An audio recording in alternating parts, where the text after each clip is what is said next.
Chapter 5. "Look, Blakey," Alvin was saying, eyes looking every direction but Blakewards. "I don't want you to take this the wrong way, right? I reckon it's a common mistake." The main problem with having a shunt on the Wall Road is that it's a busy road, and if it's daytime, like this were, you're in for a traffic jam, as in 50-odd motors nose in the arse of your hearse, which has got a vampire in it. "Fuck you on about?"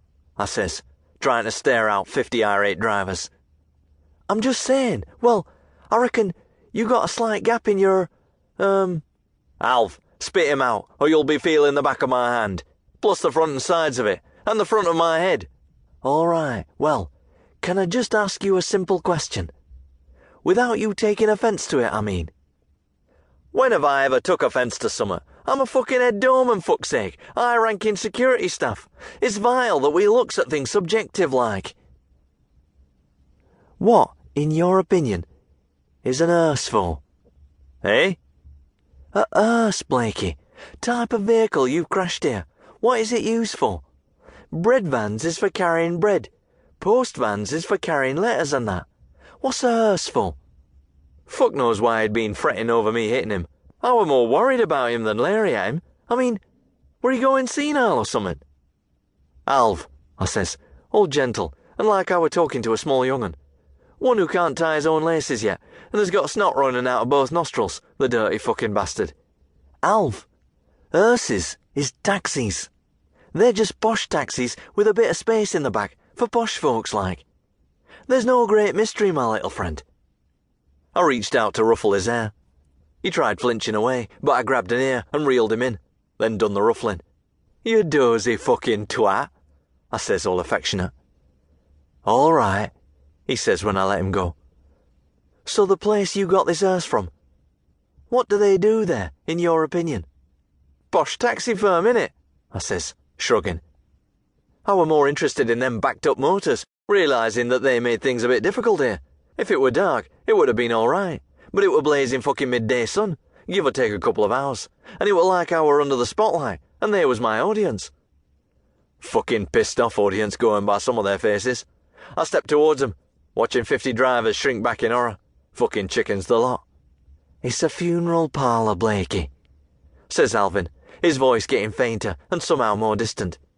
"And hearses is like taxis in a way, but for dead folk, for ferrying them to funerals and that." Taxis for dead folk? Things was worse than I'd thought, regarding Alvin and his Swede problems. If I'd had a moment to think on it, I'd have said he'd been swigging petrol. I'd seen a few go down that route over the years, and Alvin were exhibiting all the signs. It's a fucking mugs game, petrol is, and you'll end up penniless and in the gutter. Save your money and get some creosote instead. It's way fucking cheaper. But like I suggested, I had other matters going on, like 50 motors turning into 70. "This ain't so good," I says, rubbing me chin. "I'll be honest with you, Alv, and tell you that I don't know what the fuck to do next. So if you got any suggestions, short of just pegging it, I'm all ears."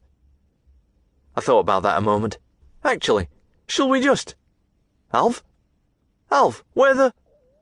I peered up the other way, clocking his white kebab man coat flapping around his legs as he aired round the bend up there into Clench Road. Airing into Clench Road, another classic sign of petrol-induced dementia. Right about then, as these advanced trains of thought was tearing around me Swede like Orient Expresses bombing full tilt towards wherever the Orient is. Wales, I think. Jabba the Hutt were prizing himself out the crumpled rear of his van. Meaning Jock the burger man. I went to catch him as he gained his footage and let go of the van door. That's the former doorman in me coming into play, the highly refined life-saving reflexes that can spot a paralytic drunk at 50 yard, and step in just before he keels over and slam skull on dance floor, then drag him out and kick him into the gutter, angling him so he lands face-wise and gets a bit of gravel rash to take the edge off his hangover. But Jock weren't like that. He like as not were drunk, stinking of bells like he done. But when I grabbed his arm, he seemed more steady even than the Igor statue, which stands proud to one end of the high street, representing all the value summed up by some local cunt from olden times named Igor. "Get his fucking paw off us," he says. For fuck's sake, I thought. Is it going to be like this now? 'Cause I didn't have an interpreter no more, did I? "Look," I says, "I ain't got the first fucking bit of a clue what you're saying, Jock,